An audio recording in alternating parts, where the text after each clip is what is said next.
Good morning students.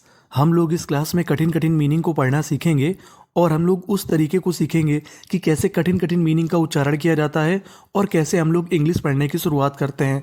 तो चलिए फिर करते हैं शुरुआत। आपके सामने ये जो पहली मीनिंग है आपको काफ़ी बड़ी लग रही होगी, लेकिन हकीकत में ये बिल्कुल भी बड़ी नहीं है। बड़ी मीनिंग को पढ़ने का तरीका ये होता है कि उसे हम लोग टुकड़ों में तोड़ लें। चलिए हम लोग करते हैं प्रयास। COM, COM को हम लोग पढ़ते हैं कम। क्या पढ़ते हैं? कम। PRE, PRE को पढ़ेंगे हम लोग प्री। क्या पढ़ेंगे? प्री। आपको इंग्लिश में कहीं पर PRE लिखा मिल जाए तो उसे पढ़ना है प्री। और आगे लिखा है HEN, HEN को पढ़ते हैं हैन।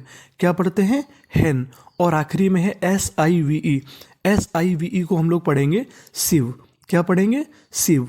तो मीनिंग बन गई हमारी कॉम्प्रीहेंसिव, कॉम्प्रीहेंसिव, कॉम्प्रीहेंसिव। कॉम्प्रीहेंसिव का मतलब होता है विस्तृत। क्या होता है? विस्तृत यानी विस्तार से। अब नीचे वाली मीनिंग को देखते हैं। यहाँ पर भी लिखा है COM, तो COM को हमें पढ़ना है कम। क्या पढ़ना है? कम। PLE, ये हो गई हमारी प्ली, कम प्ली। और आखिरी में हमारा LY।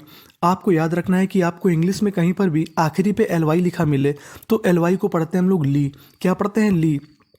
तो मीनिंग बन गई हमारी कंप्लीटली, कंप्लीटली, कंप्लीटली। कंप्लीटली का मतलब होता है पूरी तरीके से। तो मीनिंग बनी हमारी कॉम्प्रिहेंसिव और कंप्लीटली। आगे चलते हैं हम लोग। FRA, FRA को पढ़ेंगे हम लोग फ्रे। क्या पढ़ेंगे? फ्रे। और CTURE, आपको गौर करना है इस मीनिंग के आखिर में। इस मीनिंग के आखिरी में लिखा है TURE। अगर आपको इंग्लिश में कहीं पर TURE लिखा मिले तो उसे पढ़ते हैं हम लोग चर। क्या पढ़ते हैं? चर। तो मीनिंग बनी फ्रैक, यहाँ पे C है हमारा तो ये हो गया का, तो मीनिंग बनी फ्रैक्चर, फ्रैक्चर। फ्रैक्चर का मतलब क्या होता है? हाथ या पैर का टूट जाना, उसे हम लोग कहते हैं फ्रैक्चर। अब हम लोग नीचे वाली मीनिंग देखते हैं। नीचे वाली मीनिंग के आखिरी में लिखा है TURE, तो इस पर भी आपको TURE पे गौर करना है। TURE का मतलब होता है चर। क्या होता है? चर। यानी जहाँ कहीं पर आपको TURE लिखा मिल जाए उसे चर पढ़ना है। तो मीनिंग बन गई DEDPARTURE, डिपार, TURE चर, डिपार्चर, डिपार्चर। डिपार्चर का मतलब होता है प्रस्थान। तो मीनिंग बनी हमारी फ्रैक्चर, डिपार्चर। आगे चलते हैं हम लोग। देखिए आगे वाली मीनिंग की शुरुआत में लिखा है EX, EX को पढ़ते हैं हम लोग X। क्या पढ़ते हैं? X। और आखिरी में है हमारा LY। मैंने आपको बताया था कि LY को पढ़ना है ली।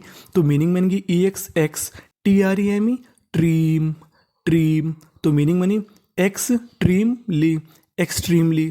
एक्सट्रीमली का मतलब होता है अत्यधिक। तो मीनिंग बन गई हमारी एक्सट्रीमली। नीचे वाली मीनिंग को देखते हैं।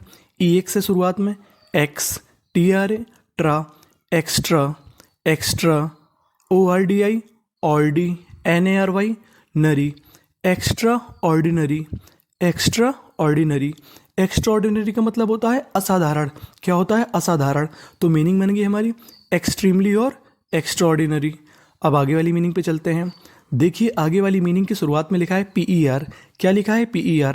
अगर आपको इंग्लिश में कहीं पर PER लिखा मिले तो PER को पढ़ते हैं पर। क्या पढ़ते हैं? पर।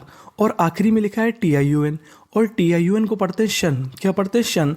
तो मीनिंग बनेगी हमारी PER पर। FEC, इसे पढ़ेंगे फेक। क्या पढ़ेंगे? फेक। तो मीनिंग बनी हमारी परफेक्शन, परफेक्शन। परफेक्शन का मतलब होता है पूर्णता। क्या होती है? पूर्णता। तो मीनिंग बन गई परफेक्शन। नीचे वाली मीनिंग को देखते हैं। PER पर, CENT सेंट, और आखिरी में है AGE, तो इसे पढ़ते हम लोग एज। तो मीनिंग बन गई परसेंटेज, परसेंटेज। परसेंटेज का मतलब होता है प्रतिशत। तो दो मीनिंग बनी हमारी परफेक्शन और परसेंटेज।